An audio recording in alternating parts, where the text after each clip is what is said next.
বিয়ের আসরে বরকে দেয়া হলো 4 বস্তা টাকা, 210 বিঘা জমি ও একটি পেট্রোল পাম্প। সম্পদ এবং টাকার পরিমাণ 21 কোটি 11 লাখ টাকা। ছিল 1 কেজি সোনা, 15 কেজি রূপা, একটি প্লট। সবটাই পাত্রীর পরিবারের তরফে পাত্রকে বিয়ের দিন দেওয়া হয়। প্রায় 600 থেকে 700 বরযাত্রী, 100টি গাড়ি ও 4টি বিলাসবহুল বাসে 4টি সুটকেসে ভরে বরের বাড়িতে এসব উপহার নিয়ে যান পটলিয়া পরিবারের সদস্যরা।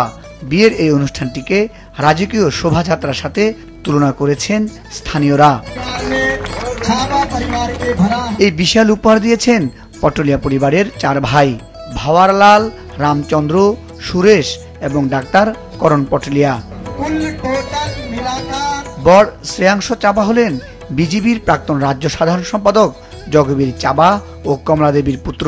অনুষ্ঠানে উপস্থিত ছিলেন রাজস্থানের সাবেক বিজেপি সভাপতি ও হরিয়ানার দায়িত্বপ্রাপ্ত নেতা ডাক্তার সতীশ পুনিয়া এবং জনপ্রতিনিধি হরিরাম কিনাওয়াদা।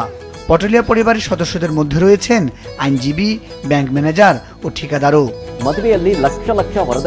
গণমাধ্যমগুলো জানিয়েছে, ভারতের রাজস্থানের নাগৌর জেলার জাডেলি গ্রামের একটি মারোয়াড়ি পরিবারের এক মেয়েকে বিয়ে করেই ধনী হলেন ওই যুবক। রাজস্থানের মারোয়াড়ি সমাজে এই মায়েরা হলো একটি ঐতিহ্যবাহী প্রথা, যেখানে ভাই, মা, বাবা, মামারা বোন, ভাগ্নির বিয়েতে উপহার দেন। তবে সাম্প্রতিক সময়ে বাড়তি প্রদর্শন নিয়ে সামাজিক মাধ্যমে নানা ধরনের প্রশ্ন উঠেছে। বলা হচ্ছে, এই বিশাল অর্থব্যয় সমাজে অপ্রয়োজনীয় প্রতিযোগিতা এবং অন্যদের উপর চাপ তৈরি করছে। মুজাহিদ সাকিব, মাছরাঙ্গা নিউজ ডেস্ক।